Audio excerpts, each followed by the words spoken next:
Some cases don't just make you sad, they leave you genuinely angry. Not because they're confusing, not because the evidence is complicated, but because everything about them feels avoidable. This is one of those cases. Keedy Jones was 26 years old, living a quiet, independent life in Charlotte, North Carolina. She wasn't involved in anything sketchy. She wasn't in trouble. She was just walking home, and somehow, that was enough to get her killed. Keedy grew up in Asheville, North Carolina, the oldest of 3 siblings. Her family went through a lot early on. She lost her father when she was still very young, and the years that followed involved moving, rebuilding, and adjusting more times than most kids ever have to. Even so, everyone who knew her describes the same thing: warmth. Keedy had that kind of personality that pulled people in. She was funny, thoughtful, creative, and deeply kind in a way that didn't feel forced. She loved art in all its forms: theater, music, lighting, set design. She could sing, draw, build things, fix things. She taught herself French just because she wanted to. She loved code so much that she had the word love tattooed on her wrist in binary. Even her name was personal. Keedy wasn't a typo. It was intentional. Her own version of Katie. Her own stamp on the world. After high school, Keedy moved to New York to study technical theater at Marymount Manhattan College. Eventually, money got tight and she had to come back home, something a lot of people can probably relate to. Back in Charlotte, she lived simply. She worked as a waitress at Midwood Smokehouse, close enough to walk or bike. She didn't own a car. She didn't live extravagantly. She was doing her thing, surviving, building a life slowly and honestly. A couple of weeks before her death, she tried to plan a birthday visit to see her mom in Asheville. Without a car, it was hard to coordinate, so they decided to push it back. That visit never happened. On October 14th, 2016, Keedy worked her normal shift and then went to Midwood Country Club to hang out with friends. Nothing unusual, just unwinding after work. They stayed out late, laughed, talked, had a good night. Around 2:30 a.m., people started heading out.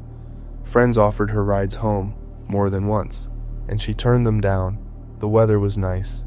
She liked walking at night. She'd done it countless times before. Another friend saw her later near a 7-Eleven and offered again. She declined again. Security footage shows her walking, even dancing a little, looking completely relaxed. No fear, no urgency, just a woman heading home after a long day. Minutes later, 2 gunshots echoed through the neighborhood. Keedy was shot near a parking lot she passed every single day. 1 bullet hit her side, piercing her heart and lung. An alarm system picked up the sound instantly. A neighbor saw a car speeding away. Another resident, thinking it was fireworks, followed the noise. That's when he found her. At first, he thought she had passed out. Then he realized how bad it was and called 911. The dispatcher asked him to check for a pulse. There wasn't one. Keedy died there on the pavement, just blocks from her apartment. That detail never stops bothering me. She was so close to home. Charlotte Mecklenburg police responded quickly. Homicides in that area were rare, but robberies had been increasing near late-night spots. An autopsy revealed bruising along her side, suggesting there was some kind of struggle before the shooting. But here's the thing. Nothing was taken. Her phone was there. Her purse was there. No signs of robbery, no known enemies, no drug involvement, no clear motive. Investigators learned she had used pepper spray on someone weeks earlier, but that lead went nowhere. For nearly 2 years, there was almost nothing. In 2018, police released surveillance footage from a nearby church. At 2:40 a.m., Keedy is seen walking alone. A car enters the frame on a nearby street. About 20 seconds later, it backs up. Later, another car passes, believed to be the same one. Investigators think she may have spoken to the driver, maybe tried to get away. The entire interaction would have lasted seconds. 22 cars passed through that area around that time. One of them may have seen something, and yet, here we are. To this day, Keedy Jones' murder remains unsolved. Police believe the suspect exited the vehicle and approached her on foot. Tips still come in. Her mother stays involved. But nothing substantial has surfaced. And honestly, that's infuriating. Because Keedy did everything right. She was cautious. She was aware. She wasn't reckless. She wasn't in danger zones. She was just existing. After her death, the community raised money to cover funeral expenses. With what remained, her family partnered with UNC Charlotte to create the Katie Memory Jones Memorial Arts Award, helping young artists pursue the kind of creative dreams Katie had. It's beautiful, but it's also heartbreaking, because she should have been here to see it. Whoever took her life that night has never been identified, and that lack of answers is something her family has been forced to live with for years. Katie deserved better. Her family deserved better, and cases like this are a brutal reminder that sometimes there's no lesson, just loss. Rest in peace, Katie Jones. Before we continue, I just want to mention that I do have a Discord server. It's a place where viewers can recommend cases, share things they've come across, or just talk with other people who are into the same kind of content. If you've ever found a story you think belongs in one of these videos, that's probably the best place to send it. The link is in the description if you want to check it out. Alright, back to the video.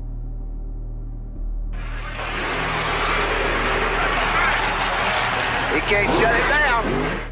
I've watched a lot of dangerous motorsports footage over the years, and most of it at least pretends to have a safety plan behind it. This doesn't. When I first came across this video, I had to rewind it a few times just to make sure I was understanding what I was seeing correctly. A full-power dragster indoors, and during an intermission, with tens of thousands of people sitting just a few feet away. Even by 1980s standards, this feels insane, but it happened, and it was broadcast live. On January 30th, 1988, Anaheim Stadium was doing what it had done countless times before, hosting a big, loud, family-friendly motorsports event. Over 40,000 people filled the seats for a night of tractor pulls, racing demonstrations, and engine noise. This wasn't a fringe crowd, this was a normal Saturday night. Parents, kids, longtime fans, nobody came expecting danger. Especially not from a demonstration meant to kill time during intermission. That's the part that still bothers me. This wasn't even the main attraction. At some point during planning, someone signed off on a dragster entering the arena floor. The idea was simple enough. Quick burst of speed, some tire spin, then stop. The driver, George Scott, lined up and launched. Almost immediately, the run stopped being controlled. He can't shut it down. Oh, we've just people. We have just a bunch of people. Whether it was too much throttle, a mechanical issue, or just a horrible miscalculation, the dragster didn't slow down. It kept going, straight toward the barrier separating the floor from the crowd. It clipped a heavy sled used earlier in the show. That impact sealed what was about to happen. When the dragster hit the wall, the force ripped the rear axle completely free. That entire assembly, wheels, axle, and all, went airborne. It didn't just bounce. It didn't drop nearby. It cleared the wall and entered the stands. Debris scattered across a wide section of seating, reaching multiple rows up. You can hear the panic in the announcer's voice as it unfolds. At one point, he's convinced people have been killed. Watching it now, it's hard to blame him. 17 people were injured. Several were hospitalized. 2 victims, including a young teenager, had to be airlifted. Others were treated for impact injuries caused by flying metal and debris. And yet, unbelievably, no fatalities were reported. That still feels like pure luck. The driver survived with minor injuries. The people hit recovered. No one in the stands lost their life. That outcome feels almost impossible given what entered that crowd. Here's where the record goes quiet. Because this happened decades ago, most of what we know comes from newspaper clippings and the footage itself. There's no easily accessible breakdown of what failed, no detailed public investigation summary. And maybe that's part of why this case faded from memory. There wasn't a death toll, just a near miss. After emergency responders did what they needed to do, the event continued. No mass evacuation, no full shutdown, just back to the show. I'm not saying that's right, but it does tell you something about how different things were back then. Risk was tolerated in a way that feels completely foreign now. If this happened today, the stadium would be empty within minutes. What bothers me most about this video isn't just the crash, it's how casually it all started. A decision that probably felt small, a moment meant to fill time, and then metal was flying into people. The people injured that night didn't sign up for danger. They didn't accept the risk. They were just sitting there. They survived. And thankfully, safety standards changed because of incidents like this. But watching it now, it feels like one of those moments where things could have gone so much worse with just a slight difference in angle or timing. And that's exactly why this footage still feels wrong to watch. Drew Kahn was the kind of person people assume nothing bad is going to happen to. He was 22, living in Jacksonville, obsessed with the gym, constantly moving, constantly doing something physical, the type of energy that makes it hard to imagine him ever being still. On the morning of July 11th, 2017, he got on his motorcycle and headed out like it was any other day. No warnings, no build-up, just routine. Somewhere along that ride, everything collapsed. Drew was involved in a violent crash with a car, and by the time first responders got him to the hospital, the situation was already grim. Doctors weren't talking about recovery. They were talking about whether he was even still there at all. The injuries Drew sustained were massive. Both lungs had been punctured. His pelvis was shattered, and the brain injury was so severe that doctors believed there was little to no chance he'd ever wake up. They told his mother, Yolanda, that he was likely brain dead and began preparing her for the idea of organ donation. That conversation never went anywhere. She shut it down immediately. According to her, she told them they weren't taking anything, not a single part of her son. What followed wasn't a miracle yet. It was waiting.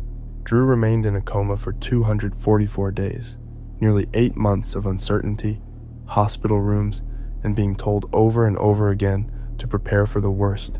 And then, in March of 2018, something happened that almost never does.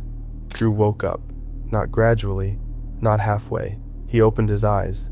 Shortly after he spoke, the first thing he said to his mother was that he loved her. From there, nothing came easy. He had to relearn how to talk, eat, walk, everything. Recovery was slow and painful, but he pushed through it. Over time, he began sharing his story publicly. He talked about faith, about purpose, about surviving something that should have killed him. People started calling him a miracle. His mother described it as watching her son come back from the dead. And honestly, it's hard to argue with that. But life doesn't always reward survival stories. On July 26th, 2024, 7 years after the crash that should have ended everything, Drew was walking along Collins Road in Jacksonville just before sunrise. It was dark. He wasn't wearing reflective gear. A pickup truck didn't see him in time. Drew was hit and killed instantly. The driver stayed at the scene and cooperated fully. No charges were filed. For Yolanda, it was losing her son all over again, but not the same way. She later said she wasn't angry. She believed she was given 7 extra years she was never supposed to have. Drew survived the impossible, and even though his story ended suddenly, those years still mattered.